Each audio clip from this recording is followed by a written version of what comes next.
नमस्कार दोस्तों। एक बार फिर से आप सभी का स्वागत है नव सृजन एकेडमी के इस यूट्यूब प्लेटफॉर्म पर। जैसा कि आप लोग जानते हैं कि हम लोग इतिहास की श्रृंखला को लेकर चल रहे हैं और उसी क्रम में आज हम लोग देखेंगे वैदिक सभ्यता का जो सेकंड पार्ट था। कल हम लोगों ने पढ़ा था ऋग्वैदिक काल, आज हम लोग देखेंगे उत्तर वैदिक काल।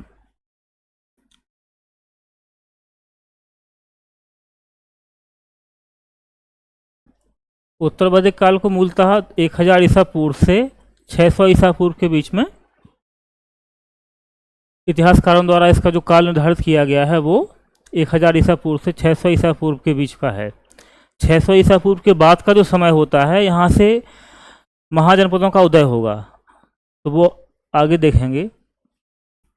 सबसे पहला प्रश्न हमारा यह है कि अध्ययन के स्रोत क्या रहे हैं इसके उत्तर वैदिक काल के। जैसे कल हम लोगों ने देखा था कि जो वैदिक काल था उसके अध्ययन का स्रोत मुख्यतः ऋग्वेद था।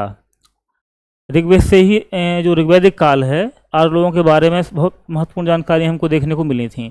लेकिन इस उत्तर वैदिक काल आते आते बहुत सारे ग्रंथों का निर्माण होता है, और जिसमें से 3 वेद आपके ऋग्वेद के बाद जो बचते हैं, यजुर्वेद हो गया, सामवेद हो गया, अर्थर्वेद, यजुर्वेद, सामवेद और अर्थर्वेद। इसके बाद ही बहुत सारी चीज़ें हैं। ब्राह्मण ग्रंथ हो गए, जैसे ब्राह्मण हो गया, आरण्यक हो गया, उपनिषद हो गया। इस समस्त जितने भी ग्रंथ लिखे गए हैं वो उत्तर वैदिक काल में इनकी रचना हुई है, और इनके यही अध्ययन का स्रोत माने जाते हैं। किसका? उत्तर वैदिक काल के अध्ययन का स्रोत क्या है? ये 3 वेद और बहुत सारे ब्राह्मण ग्रंथ हैं, आरण्यक हैं। आरण्यक का मतलब होता है जो जंगल में बैठ के लिखे गए। असल में अरण्य मीन्स होता है जंगल। तो ऋषि मुनि जो चले गए यहाँ से अपने मेन स्ट्रीम से, समाज से, वहाँ पर उन्होंने अपने ध्यान साधना के बल पर चीज़ों को खोजा, ज्ञान जो प्राप्त किया उसको इन आरण्यक ग्रंथों में समाहित किया है। उसके बाद आता है उपनिषद। बेसिकली उपनिषद 108 हैं टोटल, जिसमें से जो 13 उपनिषद हैं, सबसे महत्वपूर्ण 13 उपनिषद होते हैं, और उनसे भी बेसिकली ये हैं दर्शन के बारे में। दर्शन और ज्ञान का जो महत्वपूर्ण स्रोत है भारत में वो उपनिषद हैं। और उपनिषदों का जो मूल उद्देश्य रहा है, क्योंकि भारतीय दर्शन को आप पढ़ेंगे अगर, तो भारतीय दर्शन का एक ही उद्देश्य रहा है कि मोक्ष को कैसे प्राप्त किया जाए, उस परब्रह्म को कैसे पाया जाए। जबकि पश्चिम में हम लोग जाते हैं तो वहाँ देखते हैं कि पश्चिम में दर्शन का जो उद्देश्य था वो जिज्ञासा थी। रास्ते में चलते चले जा रहे, अचानक से जिज्ञासा उत्पन्न हुई। जैसे न्यूटन ने ही देखा कि ये सेब नीचे ही क्यों गिरा, तो उस तरह जो दर्शन का विकास हुआ है वहाँ पे एक जिज्ञासा बस हुआ है। लेकिन यहाँ भारत में जो भी, तो उसका एक सबसे महत्वपूर्ण स्रोत दर्शन का क्या है? उपनिषद है। हम लोग देखेंगे बहुत सारे उपनिषद आएंगे, बहुत सारी कहानियों के माध्यम से जो बहुत ब्रह्म तत्व को कैसे पाया जाए, मृत्यु आखिर क्या है जो है, उसके बाद का जीवन क्या है, इसमें उपनिषद में बहुत बढ़िया वर्णन मिलता है इसका। हम लोग को देखना है कि जो उत्तर वैदिक कालीन लोग थे इनका केंद्र क्या था। जैसे हम देखा था कि जो वैदिक आर्य लोग आए सबसे पहले तो पश्चिम उत्तर भाग में बस गए, सब सिंध प्रदेश जो डिस्कस किए थे हम लोग, और धीरे धीरे विस्तार इनका आगे की ओर, पूर्व की ओर होता रहा। तो उसी क्रम में हम देखेंगे कि इनका जो मुख्य केंद्र है वो मध्य देश था। मध्य देश में आपका आ जाएगा ये नर्मदा वाला क्षेत्र, तो सतलज से लेके ये पूरा गंगा घाटी और गंडक जो है आज की, तो सरस्वती नदी से गंगा दुआब, ये उनका शुरुआती क्षेत्र है। लेकिन धीरे धीरे उन्होंने क्या किया, अपना विस्तार पूर्व की ओर बढ़ाते गए ये। क्योंकि पूर्व की ओर विस्तार क्यों हुआ, उसके पीछे भी बहुत एक बेहतरीन कहानी है। कहानी क्या कि जो लोहे का अभी तक उपयोग नहीं हो रहा था, और 1000 ईसा पूर्व में जो अतरंजी खेड़ा है एक जगह, जो आज का वर्तमान में यूपी में एटा जिला पड़ता है, एटा जिला में ही इसकी खोज हुई। और जो काली नदी है, गंगा की सहायक काली नदी के तट पे ही अतरंजी खेड़ा पड़ता है, वहाँ पर जब लोहे की खोज हुई तो लोहा को गलाया गया, उससे जो कुल्हाड़ियाँ बनाई गई, धारदार हथियार बनाए गए। क्योंकि जो भारत का पूर्वी हिस्सा था, यहाँ बहुत घने जंगल हुआ करते थे, पूरी गंगा घाटी, इसके अलावा जितनी भी नदियों का क्षेत्र थे पूर्वोत्तर का, तो लोहे से, चूँकि लोहा क्या है कि बड़े बड़े वृक्षों को काटने में, जंगलों की सफाई करने में, और जगह का जो ज़मीन उच्चा बच्चे उसको एक समतल करने में महत्वपूर्ण योगदान लोहे का हुआ। तो धीरे धीरे इसका विस्तार आगे की ओर जाएगा। यह गंडक के पूर्व जो उत्तर वैदिक कालीन लोगों ने अपना विस्तार किया उसका जिक्र कहाँ पे है? असल में शतपथ ब्राह्मण में इसका उल्लेख आता है कि कैसे कैसे इन्होंने गंडक के पूर्व की दिशा की ओर अपना विस्तार किया।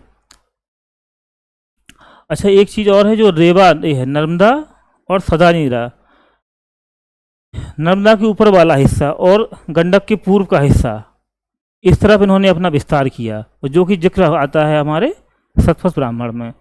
जो ब्राह्मण ग्रंथ है शतपथ नाम का, उसमें इसका जिक्र है। अच्छा, हम लोगों ने देखा था कि जो ऋग्वैदिक कालीन सभ्यता थी उसमें एक पर्वत बताया था पिछली क्लास में, अगर याद होगा, जिसका नाम था मुंजवत। मुंजवत चोटी, इसका उल्लेख किस में था? ऋग्वेद में था इसका। लेकिन जो उत्तर वैदिक कालीन जो ग्रंथ इसमें लिखे गए हैं उसमें बहुत सारी पर्वत चोटियों का विकास हुआ है, जैसे त्रिकुद, क्रौच, मैनाक, इस समस्त पर्वत जो है उत्तर वैदिक साहित्य जो लिखा गया इस समय उसमें इनका जिक्र आता है। जो मैनाक पर्वत है ये माता पार्वती जो हैं उनकी माता मैना के नाम पे ही इसका नामकरण हुआ है, मैनाक पर्वत का। आज भी आप हिमालय जाएंगे तो मिलेगा देखने में। अच्छा, क्वेश्चन पूछा गया है ये 2004 में पूछा गया PCS में, और में भी आया है 2-3 बार क्वेश्चन, बहुत रिपीटेड क्वेश्चन है कि जो उत्तर वैदिक कालीन जो संहिताएं हैं इनका क्रम क्या रहा है, लिखने का क्रम क्या है, किस क्रम में ये आगे बढ़ी हैं, अपना निर्माण कैसे कैसे हुआ है इनका। तो इसको हम लोग को बिल्कुल रट लेना है, बहुत ही इंपॉर्टेंट है, और जैसे एग्जाम में तो बहुत महत्वपूर्ण है। सबसे पहले किसका निर्माण हुआ? तो ये वैदिक संहिताएं हैं। वैदिक संहिताओं में आती हैं हमारी चारों, आ जाएंगे ऋग्वेद, यजुर्वेद, सामवेद और अथर्ववेद। उसके बाद हुआ है ब्राह्मण ग्रंथों का रचना, उसके बाद आरण्यक, और लास्ट सबसे लास्ट जो है वो उपनिषद ही हैं। ठीक। अच्छा, इस काल में जो मृतभांडों का उपयोग हुआ, इतिहास क्रम में जब हम लोग पढ़ेंगे तो एक पूरा क्लास हम लोग लेके आएंगे, एक तो मृतभांडों के ऊपर और एक सिक्कों के ऊपर, क्योंकि अब सेपरेट क्वेश्चन बनने लगे हैं। बहुत सारे मृतभांड देते हैं और उसी क्रम में वो राज्य दे दें किस काल में, जैसे कि वैदिक काल में कौन से मृतभांड प्रचलन में था। तो इस समय जो उत्तर वैदिक कालीन है यहाँ पे चित्रित धूसर मृतभांडों का उपयोग हो रहा है। गुप्त काल में किस तरह के थे, मौर्य काल में किस तरह के मृतभांडों का उपयोग हुआ, तो पूरा चैप्टर लिखा गया है असल में। तो इसको हम लोग एक अलग सेपरेट वीडियो बनाएंगे मृतभांड और सिक्कों के बारे में, इसको बढ़िया से देखेंगे, क्योंकि आजकल बहुत क्वेश्चन से पुटअप हो रहा है हर एक एग्जाम में। हम लोग देखते हैं इनकी सामाजिक स्थिति क्या थी। तो उत्तर वैदिक कालीन समाज था वो क्या था उसका। तो यहाँ पे जो सबसे महत्वपूर्ण चीज़ निकल के आती है वो है इनकी जो सामाजिक व्यवस्था का आधार था वो क्या था? वर्णाश्रम व्यवस्था। वर्णाश्रम व्यवस्था का मतलब 25-25 वर्ष में आयु मानी गई है 100 वर्ष मनुष्य की। तो पहले जो शिक्षा ग्रहण करता है 25 वर्ष शुरुआत का, उसके बाद जो है अपने पैसा कमाने के उद्देश्य से 25 वर्ष देगा, उसके बाद जो है संन्यास लेता है, लास्ट में वनप्रस्थ की ओर जो है गमन कर जाता है। तो ये 4 आश्रम जो हैं बेसिकली उसका उल्लेख यहाँ पे ये मेन इस समय हो जाता है आते आते। और यहीं से वो आश्रम व्यवस्था है, ये वर्णाश्रम है, सॉरी आश्रम व्यवस्था कितनी है वो, ये वर्ण का क्रम है कि 4 वर्ण जो बताया था मैंने कि जो 10वां मंडल है असल में, उसमें प्रजापति के जो विभिन्न अंग हैं शरीर के उनसे 4 वर्णों का उदय होता है। तो जो वो बता रहे थे वो आश्रम है, आश्रम व्यवस्था भी आएगी उसमें, शतपथ ब्राह्मण में आपको जिक्र है उसका। लेकिन ये जो है वर्ण व्यवस्था है असल में। तो 4 वर्णों का जो उदय होता है प्रजापति के शरीर के अंगों से, उसी के आधार पर समाज डिवाइड होता है 4 भागों में।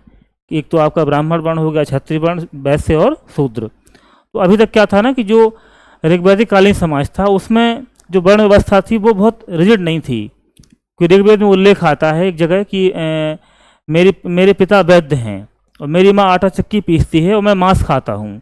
अर्थात इससे क्या तात्पर्य है? वैद्य का अर्थ हो गया कि ब्राह्मण हैं, वो ब्राह्मण वर्ण के हैं, मतलब एक ही परिवार में एक से अधिक वर्णों के लोग आपको मिल जाएंगे उपस्थित जो है। तो ये दर्शाता है समाज की कोई जटिलता नहीं है जो है कि, लेकिन इस समय आते आते उत्तरवैदिक काल जब आता है तो ये क्या होता है ना, कर्म कर्म के आधार से ना होकर जाति आधार पे होने लगा ये वर्ण, कि अगर पिता अपने आप को बताता है कि वो वैश्य वर्ण का है, तो जो संतान उससे उत्पन्न होगी वो भी वैश्य वर्ण की ही कही जाएगी।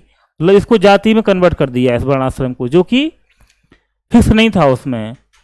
जो आप काम करेंगे, परिवार में अगर 10 लोग हैं, 10 अलग अलग काम कर रहे हैं, मान लो 2 लोग उसमें शिक्षा अध्ययन कर रहे हैं या पढ़ने पढ़ाने का काम कर रहे हैं, तो उन्हें वो कहेंगे ब्राह्मण वर्ण के लोग हैं। जो अर्थोपार्जन कर रहा है जीविका के लिए, वो कह देंगे कि ये वैश्य वर्ण के लोग हैं। जो सेवा भाव कर रहा घर परिवार में जो महिलाएं हैं, तो उनको शूद्र वर्ण का बता दिया गया। उसका उद्देश्य ये था जो है, ना कि समाज में भेदभाव क्रिएट करना या उसके आधार पे ऊपर नीचे, ऐसा कुछ नहीं था कि कोई छोटा वर्ण या ऊंचा वर्ण, ऐसा नहीं है। सबका बराबर महत्व था, वर्णों का, चारों वर्णों का समान महत्व था। लेकिन यहाँ पे आते आते क्या हो जाएगा, अब ये वर्ण विभाजन रिजिड हो जाएगा, कड़ा हो जाएगा। अच्छा, इसमें आगे एक शब्द आता है द्विज। द्विज में कौन कौन आता था? द्विज में आते थे 3 वर्ण, ब्राह्मण,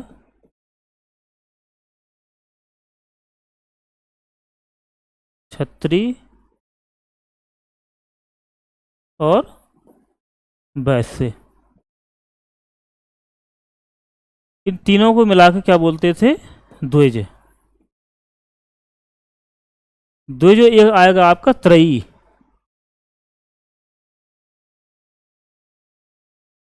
त्रयी असल में 3 वेदों का, जो शुरुआती 3 वेद हैं, ऋग्वेद, यजुर्वेद और सामवेद, इनको बोलते थे त्रयी। ऋग्वेद, सामवेद और ऋग्वेद, यजुर्वेद। इसमें याद रखना कि अर्थर्वेद शामिल नहीं है। इन तीनों को त्रयी बोलते थे। और द्विज कौन थे?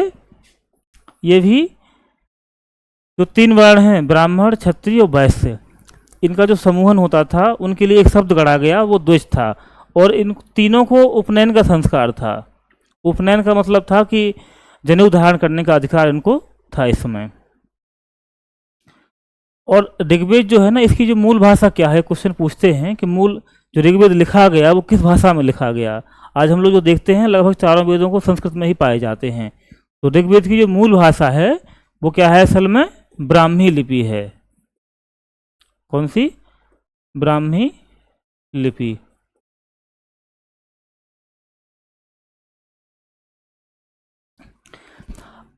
जो यहाँ का कर व्यवस्था थी, उसमें क्या था, केवल जो वैश्य लोग थे वही कर चुकाते थे। बाकी के 3 वर्ण थे उनको कर नहीं देना पड़ता था। ब्राह्मणों का जो दंड विधान था, उसमें भी ब्राह्मणों के ऊपर कोई दंड का प्रावधान नहीं था। उसी तरह से इसमें जो कर व्यवस्था में क्या है, केवल जो वैश्य लोग थे वही कर चुकाते थे। बाकी जो शूद्र वर्ण था, उनका सेवा का काम था, तीनों वर्णों की सेवा करने का। पठन पाठन शिक्षा का काम ब्राह्मण वर्ण का। क्षत्रिय वर्ण का काम था कि समाज की सुरक्षा। शतपथ ब्राह्मण है, उसमें बहुत सारी जो महिला विदुषियाँ हुई हैं उनका उल्लेख है, जैसे गार्गी, गंधर्व, ग्रहीता, मैत्रेयी, वेदवती, और भी बहुत सारे नाम हैं। मतलब यहाँ पे अभी ये है कि स्त्रियों की दशा है वो ठीक है, लेकिन यहाँ से क्या हुआ कि स्त्रियों की दशा में गिरावट आनी शुरू हो जाएगी। जैसे हमने देखा था कि जो सभा, समिति, विदत, इसमें स्त्रियों का प्रवेश जारी था, लेकिन यहाँ तक आते आते उसको बैन कर देते हैं। अच्छा, ये जो याज्ञवल्क्य स्मृति है बहुत महत्वपूर्ण है। ये इसमें ये 2 जो लिखी गई हैं टीकाएं हैं इसके ऊपर, ये दोनों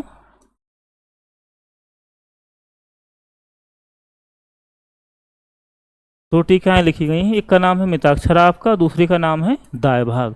ये क्वेश्चन 2021 यूपीएससी में भी पूछा गया है और पीसीएस में भी कई बार पूछा जा चुका। ये पूछता है कि मिताक्षरा और जो दायभाग हैं ये क्या हैं, असल में किससे रिलेटेड हैं ये।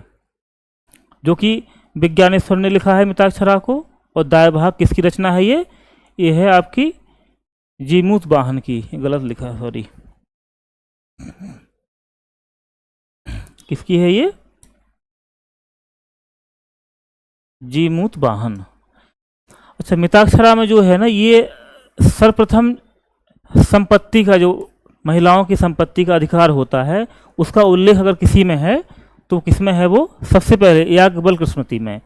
सोचिए कि आज से कितने 2-3 हज़ार साल पहले हमारे समाज में महिलाओं की संपत्ति का जो प्रावधान था, उसी के आधार पर जब देश आज़ाद होता है हमारा और 1956 में कानून लाते हैं महिला संपत्ति अधिनियम करके, तो इसी मिताक्षरा को ही इसका आधार बनाते हैं। जो है आधार क्या है इसका? महिला संपत्ति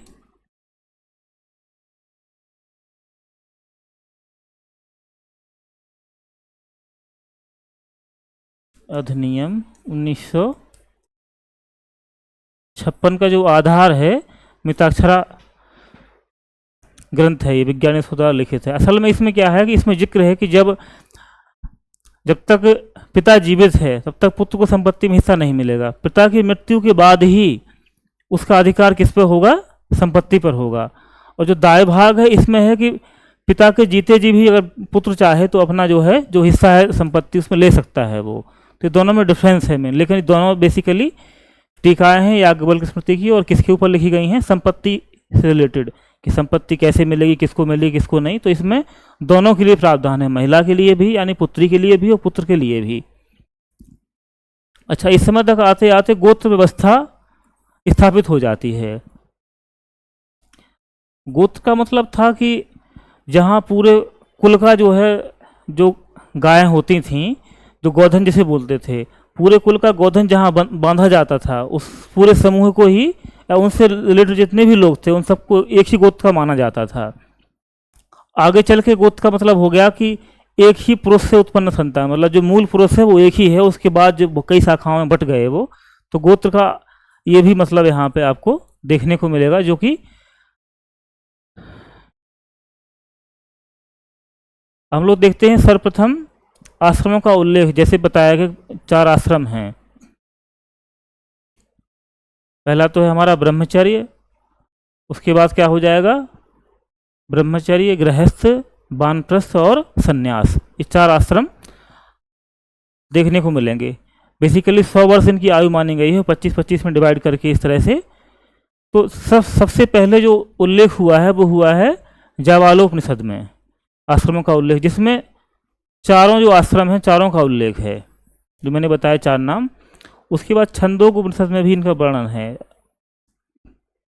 तो जैसे बिहार पीसीएस वगैरह आता है उसमें तो 5 ऑप्शन होते हैं, उसमें एक लास्ट ऑप्शन होता है कि उपरोक्त में से एक से अधिक। तो अगर क्वेश्चन पूछता है कि आश्रम व्यवस्था का उल्लेख सर्वप्रथम किसमें है, जाबालोपनिषद, छांदोग्य उपनिषद, बृहदारण्यक उपनिषद, और भी दे देगा मान जैसे 103 उपनिषद हैं, और लास्ट में दे देगा एक से अधिक या इनमें से कोई नहीं।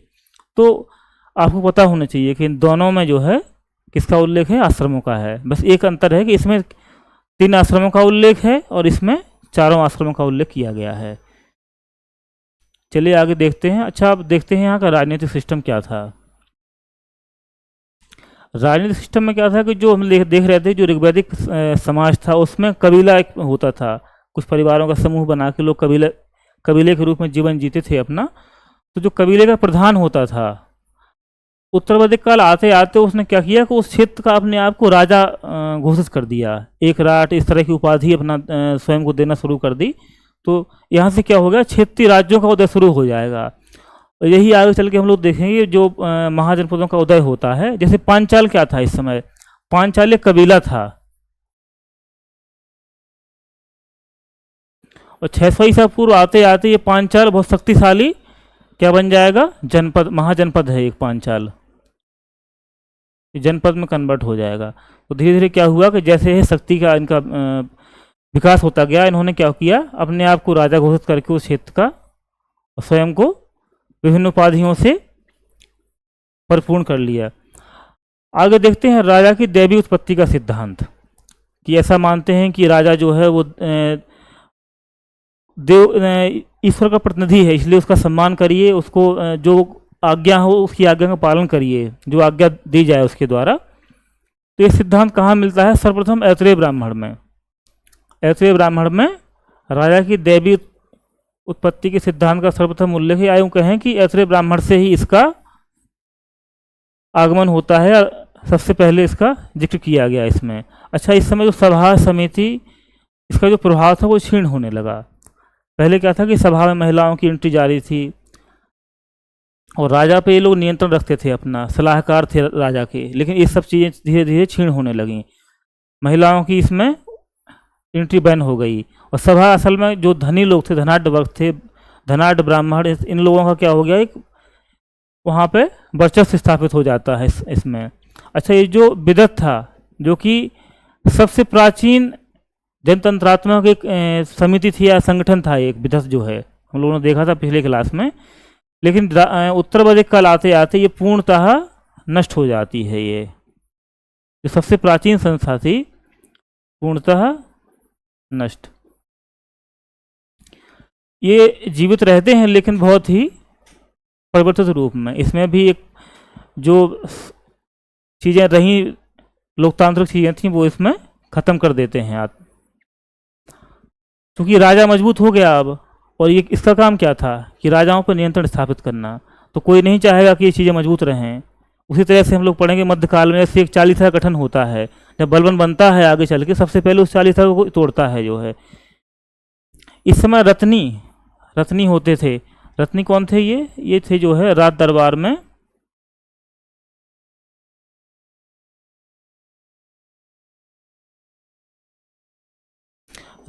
में जो उच्च पदस्थ अधिकारी होते थे उनको रत्नी कहा गया है। सॉरी,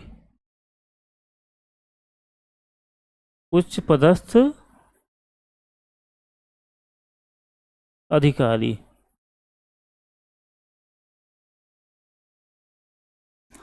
और जिसमें से 12 प्रकार के रत्नियों का उल्लेख है। 12 प्रकार के, मतलब समझ सकते कि ये डिपार्टमेंट जैसे आज के होते हैं, अलग अलग विभाग होते हैं, उनका प्रधान होता है, तो उसी तरह से शायद उस समय 12 विभाग कह लीजिए, या जो प्रशासन तंत्र था उसको 12 हिस्सों में उन्होंने डिवाइड किया हुआ कि आप ये काम देखेंगे, आप इस तरह का। तो 12 प्रकार के रत्नियों का उल्लेख किसमें है? आपके जो उत्तर वैदिक कालीन साहित्य है उसमें इनका उल्लेख मिलता है। अच्छा, हम देखे थे कि जो ऋग्वेद था उसमें बलि क्या था? एक स्वैच्छिक कर था, जिसकी जैसी श्रद्धा हो वो लेके जाए अपना और समर्पित कर दे। जो मुखिया होता था वहाँ का, जो कबीले का प्रधान होता था, जो उसमें भी नियमित नहीं था ये। जब कोई धार्मिक कार्यक्रम हो या यज्ञ वगैरह होता था उस समय लेके जाते थे, लेकिन इसमें क्या हो गया, यहाँ आते आते ये नियमित कर देते हैं इसको। जो राजा होता है इसको नियमित कर देता है कि अब आपको नियमित रूप से आपको कर देना है। और ये कितना था? ये 1/16, 1/16 भाग जो भी आप उत्पादन करते हैं। मान लो आप सब्जियों का जो टोटल आपने जितना भी उपजाया उसका 1/16वां हिस्सा आपको वहाँ जमा करने जाना पड़ेगा, जो अनाज आपने उत्पादन किया उसका। अच्छा, इस समय बहुत सारे विवाह प्रचलन में रहे हैं। बेसिकली जो मनुस्मृति है उसमें इनका उल्लेख आता है। मनुस्मृति में किसमें है?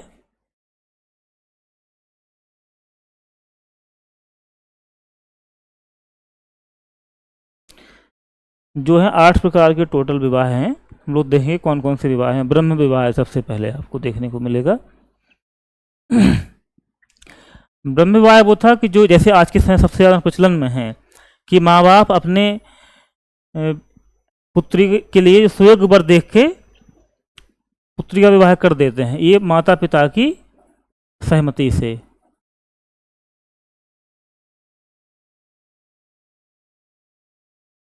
माता पिता योग्य वर देखकर अपनी पुत्री का विवाह उसके साथ कर देते हैं। ब्रह्म विवाह था। देव विवाह था एक।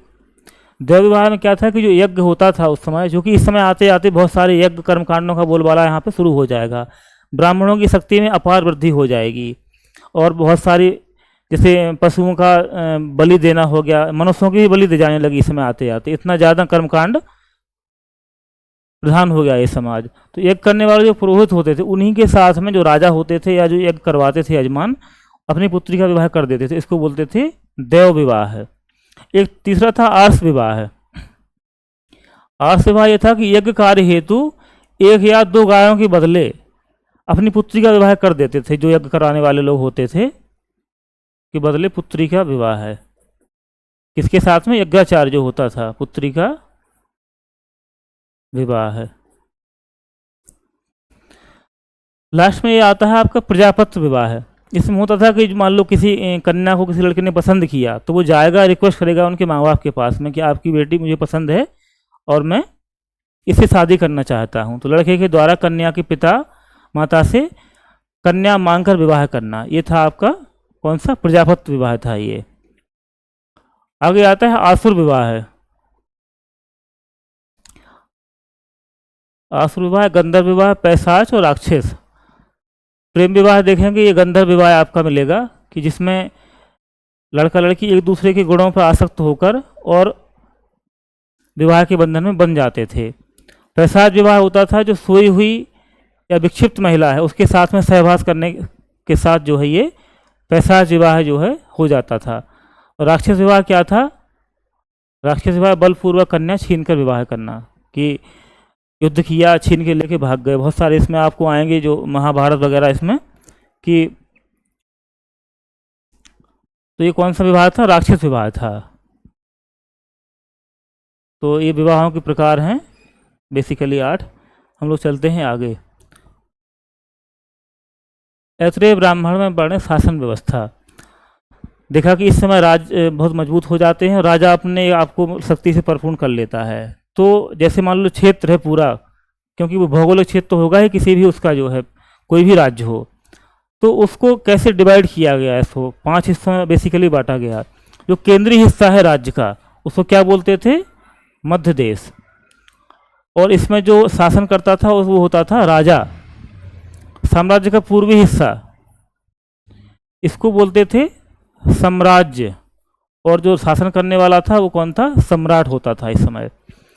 वैराज्य उत्तरी भाग जो था, यानी कि इस तरफ ये वाला हिस्सा मान लो इस तरह से, ये पूर्वी हो गया, ये दक्षिणी हो गया, और ये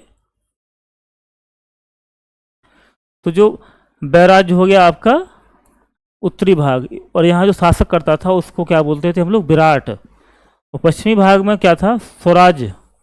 स्वराज नाम की इकाई, इस हिस्से को क्या बोलते? स्वराज्य। उसका जो शासक था वो था स्वराट नाम से फेमस था। जो दक्षिणी हिस्सा हुआ करता था उसको बोलते थे भोज। क्षेत्र को भोज, और राजा भी कौन होता था? भोज ही कहलाता था शासक जो उस समय था जो। तो ये यहाँ पे शासन व्यवस्था को बांटा गया है। अच्छा, यहाँ का जो इकोनॉमिक सिस्टम था वो क्या था? तो मुख्य पेशा यहाँ पे कृषि हो जाएगा। इसके पहले क्या था कि कृषि गौण थी और पशु चारण ही उनका मुख्य पेशा हुआ करता था। अच्छा, इसमें लोहे की बहुत महत्वपूर्ण भूमिका है, क्योंकि ये पूरी विकास लोहे पे ही टिका हुआ है। जैसे बताया हमने कि लोहे की खोज कहाँ हुई है? अतरंजी खेड़ा में।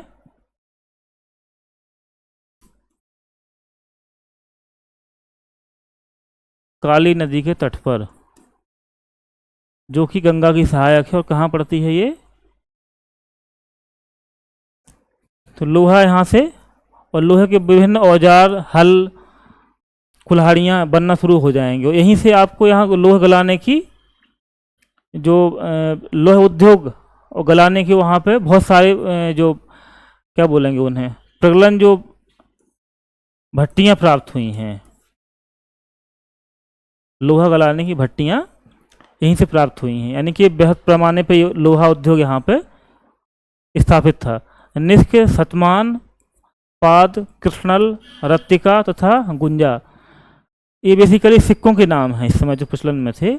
सिक्के और माप की इकाई भी हैं, ये याद रखना।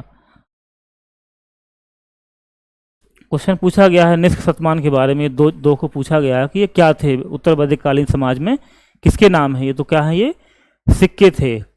हालांकि जो व्यापार अभी हो रहा है यहाँ पे वो वस्तु विनिमय के माध्यम से ही हो रहा है। सिक्कों का प्रचलन तो है लेकिन प्रचुर मात्रा में नहीं है, लेकिन यहाँ से सिक्कों का प्रचलन शुरू हो जाएगा।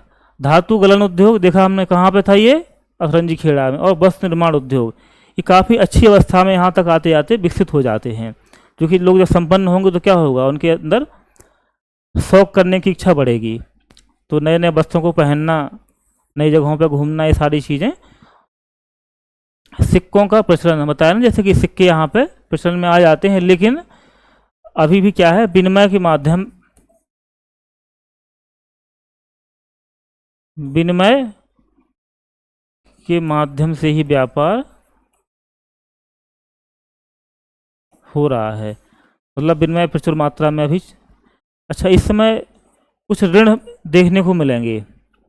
बेसिकली 3 ऋणों का उल्लेख है शतपथ ब्राह्मण में। एक तो है पितृ ऋण, ऋषि ऋण और देव ऋण। इनसे मुक्ति का भी बताया गया है कैसे आप इन ऋणों से उर्ण हो सकते हैं। पितृ से मुक्ति का उपाय है कि जैसे आपके पिता ने आपको जन्म देके वंश को आगे बढ़ाया है, तो आपका भी कर्तव्य बनता है कि शादी करके संतानोत्पत्ति करिए, और इस पितृ ऋण से आप मुक्ति तभी पाएंगे। ऋषि ऋण होता है कि जो ऋषियों ने शिक्षा आपको दी है उस शिक्षा को आगे बढ़ाएं। ऋषि गुरु कह लीजिए जो भी हैं, तो इस तभी आप इससे अपनी जो संतति है अपनी उनको शिक्षित बनाइए आप, तभी आप ऋषि ऋण से उर्ण हो पाएंगे। ये ऋण तभी आपका चुकता माना जाएगा। अगर अपनी संतान को आपने नहीं पढ़ाया लिखाया, आगे नहीं प्रेरणा प्रेरित किया पढ़ने के लिए, आगे बढ़ने के लिए, तो आप ऋषि ऋण से उर्ण नहीं हैं। लास्ट आता है देव ऋण। देव ऋण होता है कि जो आप कमाते हैं, जो भी आपकी इनकम है, उसमें दसमांश उसका, मतलब 1/10वां हिस्सा 10% आप जो धार्मिक करते हैं, गरीबों को दान देना होगा, जो निसहाय कमजोर लोग हैं उनके लिए खर्च करिए। तो ये क्या है? ये प्रार्थना पूजा पाठ। जैसे ईश्वर ने आपको जन्म दिया है उसके प्रति कृतज्ञता व्यक्त करना, पूजा पाठ के माध्यम से कृतज्ञता व्यक्त करना ईश्वर के प्रति, तभी आप क्या होंगे? देव ऋण से मुक्त होंगे। अच्छा, श्रेष्ठिन। श्रेष्ठिन थे ये जो व्यापार की श्रेणियां होती थीं,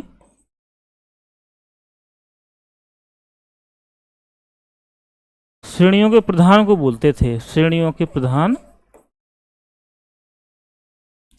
क्योंकि अलग अलग चीज़ों का व्यापार होता था। तो हर एक टोली के जो है उसको श्रेणी बोला जाता था कि मान लो कोई कपड़े का व्यापार कर रहा तो वो एक श्रेणी हो गई। उन सभी श्रेणियों का जो प्रधान होता था उसको हम लोग बोलते थे श्रेष्ठिन।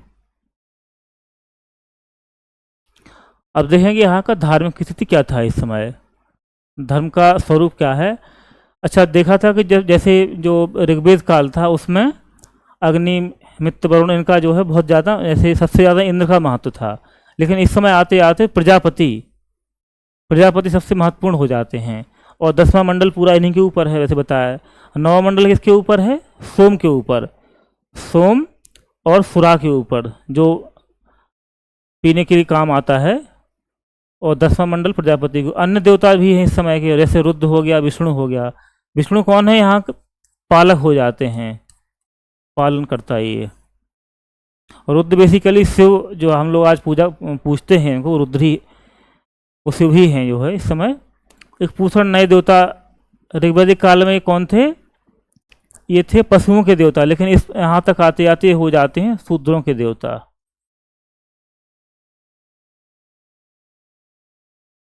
पूषण कौन हो जाएंगे? शूद्रों के देवता हो जाएंगे। अच्छा, यहाँ पे जो उत्तर वैदिक काल है, यहाँ 2 महाकाव्यों की रचना हुई है जो बहुत ही महत्वपूर्ण है। आज के समय में भी देखेंगे हम लोग, हर कोई जानता है इनका नाम, और शायद पढ़ा भी होगा हम लोगों ने, सबने कभी ना कभी जरूर इसका जो है पाठ किया होगा। पहला तो रामायण है और दूसरा है महाभारत। और महाभारत केवल भारत की नहीं, अभी तो ये पूरे विश्व की सबसे बड़ी रचना मानी गई है। महाभारत शुरुआत में जो था ना, वो उसमें मात्र 88 श्लोक हुआ करते थे, तब इसका नाम था जय संहिता।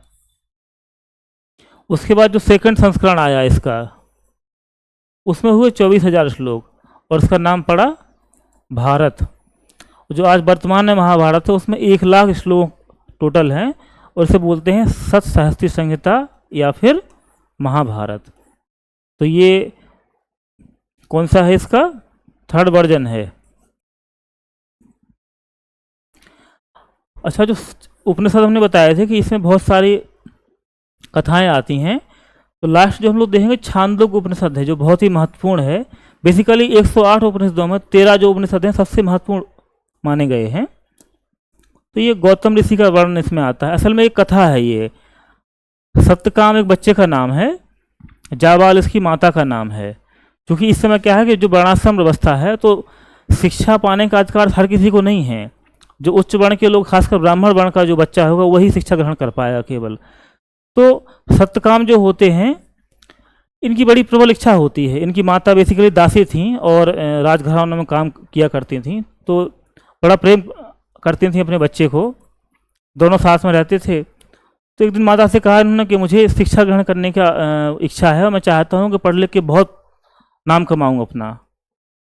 तो इन्होंने बड़ा पीड़ा से ग्रसित हो गई, शोक में इनकी माताजी चली गई कि ये कैसे संभव होगा, क्योंकि पहले गोत्र पूछा जाएगा तभी शिक्षा, जो भी ऋषि होंगे वो शिक्षा तभी शिष्य बनाएंगे अपना।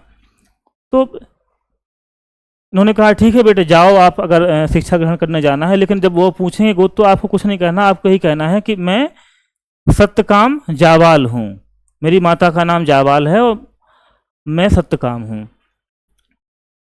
तो उन्होंने बताया कि चूँकि गोत्र तो मुझे भी नहीं पता कि क्या गोत्र है, तुम्हारे पिता कौन है, क्योंकि मैं जब दासी के रूप में काम किया तो बहुत जगह काम किया और बहुत से लोगों के संपर्क में आई, उसके बाद तुम उत्पन्न हुए। तो ये बच्चा जाता है और गौतम ऋषि के आश्रम में पहुंचता है। तो जो इनकी माता ने बताया था वही सेंटेंस अपना वो रखते हैं पूरा। तो बड़े प्रसन्न होते हैं गौतम ऋषि इस बात से कि देखिए कितना सत्य है, उसमें कोई झूठ नहीं बोला उसने। और वो अपने ध्यान से देख पाते हैं, या वो कहते हैं कि जहाँ इतना सत्य है, साक्षात ब्रह्म है। सत्य मतलब क्या है? सत्यम शिवम सुंदरम, सत्य ही शिव है। तो गौतम ऋषि कहते हैं कि कोई आवश्यकता नहीं है मुझे जानने की कि आपका वर्ण क्या है, जो आपका सत्यता है वो दर्शा रहा है कि आप ब्राह्मण ही हैं। और इनको अपना शिष्य बनाते हैं और आगे चल के बहुत सारा इन्होंने अपना योगदान दिया है सत्यकाम जावाल का, जो उपनिषद में बहुत सारे लिखे गए। अच्छा, जो सतपथ ब्राह्मण है इसमें क्योंकि पुनर्जन्म का सिद्धांत बहुत सारे धर्मों में ये नहीं मानते हैं, चाहे ईसाई हों, इस्लाम भी नहीं मानता है इसको, लेकिन बेसिकली हिंदू धर्म में क्योंकि कर्म की व्याख्या करने के लिए इसको मानना पड़ेगा कि मान लो आज कोई दुखी है और कर्म तो अच्छे कर रहा, वो किसी का अहित नहीं कर रहा, कुछ नहीं, तो कैसे उसकी व्याख्या करें। तो उसके लिए ऋषियों ने क्या किया कि पुनर्जन्म का सिद्धांत दिया कि जरूर तुम्हारे पिछले कर्मों का कुछ रहा होगा हिसाब, वो जो हो रहा है बाकी। तो सबसे पहले इसका सतपथ ब्राह्मण में उल्लेख मिलता है। अच्छा, यहाँ पे मूर्ति पूजा का भी कई जगह उल्लेख मिलता है, यानी कि आरंभ यहीं से हो जाता है मूर्ति पूजा का। अच्छा, एक सबसे महत्वपूर्ण देवता मिलेंगे आपको परीक्षित, जो किसके देवता हैं? मृत्यु के देवता हैं ये। और बहुदेववाद बहुत देखा कि बहुत सारे देवताओं की पूजा हो रही है, जैसे शिव थे अभी उसमें, प्रजापति थे, वासुदेव संप्रदाय का भी यहाँ से, वासुदेव बेसिकली जो कृष्ण भगवान को मानते हैं उसको वासुदेव संप्रदाय कहा गया है। तो यहाँ से वासुदेव संप्रदाय की उत्पत्ति आपको देखने को मिलेगी। अच्छा, जो सबसे महत्वपूर्ण जो लिखा गया इस समय जो साहित्य, वो हमारा दर्शन है ये चारवाक दर्शन। बेसिकली चारवाक दर्शन बहुत ही विकसित दर्शन था। अगर ऐसा मानते हैं कि अगर इसको नष्ट न किया गया होता भारत में, क्योंकि जो चूँकि ये बेसिकली क्या था ना, भौतिकता से रिलेटेड है, सुखों को इन्होंने इग्नोर नहीं किया। इन्होंने कहा कि जितना आध्यात्मिक विकास महत्वपूर्ण है उतना ही भौतिकता भी आवश्यकता है मनुष्य के विकास में, तो भौतिक सुख भी होने चाहिए जीवन में। एक कथन है इनका कि यथा जीवेत सुखम जीवेत ऋणम कृत्वा घृतम पीवेत, यानी जब तक जीना है सुखी जीवन जियो, अगर ऋण लेके भी घी पीना पड़े तो पीजिए आप, जिस चीज़ से आपको त्वरित सुख मिले वो काम करना है। तो चारवाक, उसके बाद में क्या हुआ कि बहुत ऋषि मुनियों का, ब्राह्मणों का बोलबाला आता है, तो इनके साहित्य को पूरा नष्ट कर दिया गया। तो ऐसा मानना है कि अगर शायद ये साहित्य रहा होता तो आज जो अमेरिका और यूरोप जो महाशक्ति सुपर पावर है, क्योंकि बेसिकली उनका जो गोल ओरिएंटेड है वो फिजिकल ही है, टोटल अध्यात्म के मामले में बहुत पीछे हैं वो। हम लोग के साथ क्या था कि अध्यात्म तो आगे चलेगा लेकिन ये हिस्सा पीछे छूट गया। तो चारवाक दर्शन सबसे पहले प्राचीन कौन सा है? हमारा चारवाक दर्शन है। उसके बाद आता है सांख्य, जो कि कपिल मुनि हैं, कपिल के द्वारा लिखा गया ये सांख्य दर्शन। और योग महर्षि पतंजलि के द्वारा लिखा गया है, जो बताता है कि कैसे मनुष्य का जो मन है और जो आत्मा है उसको कैसे एकत्व कैसे उसमें पाया जाए, ब्रह्म में और आत्मा में जो है उसको जोड़ने की जो विधि है इसमें बताई गई है। अच्छा, न्याय दर्शन है, ये लिखा गया गौतम के द्वारा। और एक और आएगा नव्य न्याय आगे चल के, क्योंकि इसमें कुछ कमियां रह जाती हैं। तो नव्य न्याय का किसने किया? ये क्वेश्चन पूछे जाते हैं। सर दर्शन सबसे महत्वपूर्ण है, इनके सीधा नाम पूछता है मैचिंग में कि किसका क्या है, आपको याद होना चाहिए। नव्य न्याय कौन से हैं? गंगेश उपाध्याय।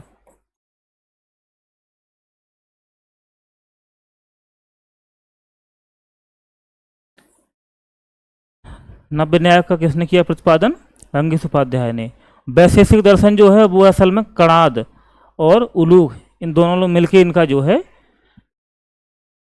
विकसित किया है। और लास्ट में हमारा आएगा पूर्व मीमांसा, जो कि जैमिनी, महर्षि जैमिनी के द्वारा लिखा गया है, और उत्तर मीमांसा महर्षि बादरायण के द्वारा ये लिखा गया है। अच्छा, इस समय क्या था कि बहुत सारे यज्ञों का, चूंकि देखा ना कि बहुत इस समय आते आते राजा की शक्ति में अपार वृद्धि होती है, बहुत सारे कर्म कांडों का बोलबाला हो जाता है। पशु बलि हो गया और मनुष्यों की बलि दी जाती थी। अश्वमेध यज्ञ, अश्वमेध यज्ञ बेसिकली क्या था कि ये राजा की सीमा विस्तार के लिए होता था कि राजा ने एक अश्वमेध यज्ञ करवाया, एक घोड़ा छोड़ते थे, उसमें आगे घोड़ा चलेगा और पीछे राजा की सेना चलती थी। ये नियम था कि जो उस घोड़े को जाने देगा, ये ऐसा मान लिया जाएगा कि वो उसने राजा की अधीनता स्वीकार कर ली है, उनको अपना राजा मान लिया है उस राज्य ने। और अगर आपको ये स्वीकार नहीं है ये बात, उस तो आप युद्ध करिए।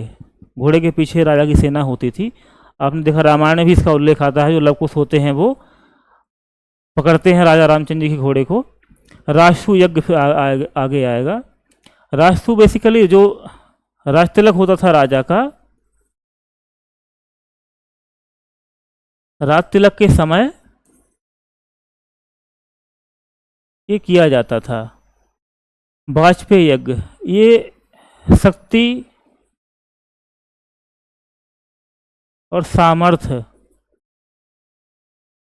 शक्ति सामर्थ्य के प्रदर्शन का माध्यम था ये वाजपेयी यज्ञ। इसमें क्या होता था? रथ दौड़ होती थी।